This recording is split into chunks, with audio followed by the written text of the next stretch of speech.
yes අද මම ඔයාලට කියලා දෙනවා ඔයාලට ලොකුම ප්‍රශ්නේ තියෙන්නේ සල්ලිනේ.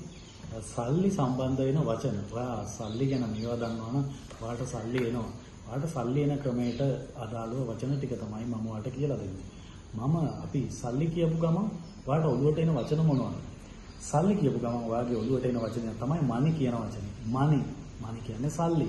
තව විදිහකට අපි කියනවා cash කියන වචනේත් අපි පාවිච්චි කරනවා. නැත්නම් අපි කියනවා check.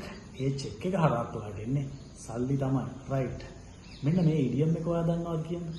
be in the money කියන්නේ මොකද්ද ළමයි? ඇති තරම් සල්ලි. අපි කියනවා be in the money. නෑ be in the money. ඇති තරම් සල්ලි තියෙන පුද්ගලෙක් වෙන්න. මනුස්සෙක් වෙන්න කියලා. ඊළඟ වචනේ අපි පාවිච්චි කරනවා have money to burn. කියන්නේ පුච්චන්න තරම් සල්ලි. ඇති තරම් පුච්චන්න තරම් සල්ලි. ඊළඟ වචනේ මොකද්ද? money back guarantee. කෙනෙක් නැත්නම් පුද්ගලයෙක් ආයතනයක් අපිට භාණ්ඩයක් හෝ සේවයක් ලබා දෙනවා.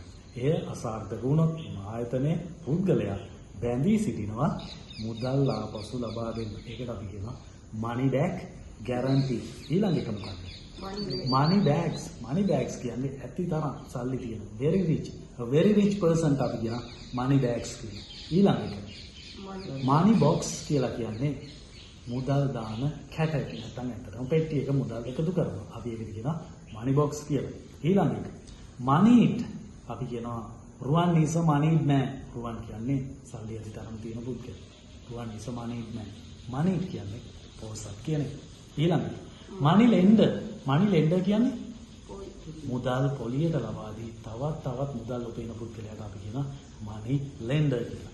ඊළඟ එක money maker මුදල් උපයනවා. මුදල් හදන කෙනා කවුද? භාණ්ඩයක් හෝ සේවාවක් ලබා දීමේ ඇතිතරම් මුදල් හදන කෙනාට අපි කියනවා money maker. ඊළඟ money supply ආර්ථිකයට මුදල් පොම්ප කරනවා. මුදල් සපයනවාට අපි කියන්නේ money supply කියලා. අවසාන එක මෙන්න මේක දැනගන්න. මොකද්ද?